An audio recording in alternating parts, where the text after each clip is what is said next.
very happy and delighted to see the very good relationship between Christians and Muslims in this beautiful town. Because the leadership of the Christian community is here, and they even gave a speech. And that shows what we should do as one community created by one God Almighty.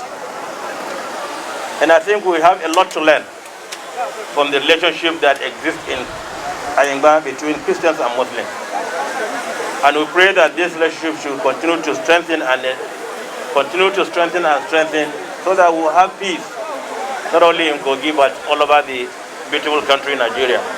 In a few days, we will start Ramadan fasting.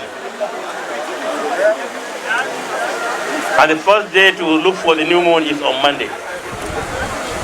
And most probably, if the moon is started on Monday, inshallah, we'll start Ramadan on Tuesday.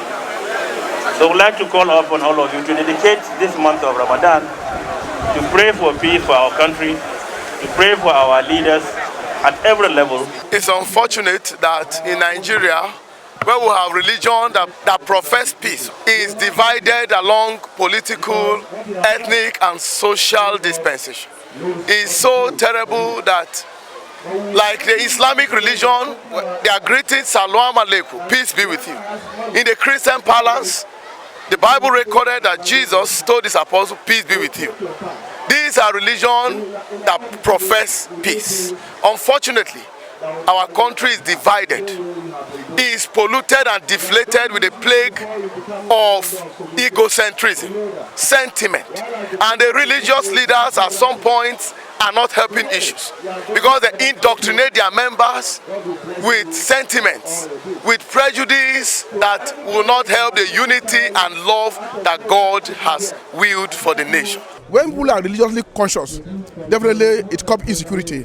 Because if you are not religious, definitely you are on your own, and you will not have a scripture that will make reference to. As a Muslim or a Christian, at least we have a scripture that tells you that this one is good and this one is bad. Well, I think I'll put it this way, that we need to fasten our belt very well, because if we don't, then it will be a different thing altogether. It's unfortunate for what is happening now, but I still believe that it can be put right if we're able to come together as a unit, work together, on common cause that will help everybody. I'm sure we'll get there. That is just that. But if we're unable to come together peacefully, it will be very difficult to achieve this, especially when most people have forgotten that it's God now. It looks so from what is happening. But that fear of God must be put into everybody. It helps you to change and do the right thing, because there is fear of God in you.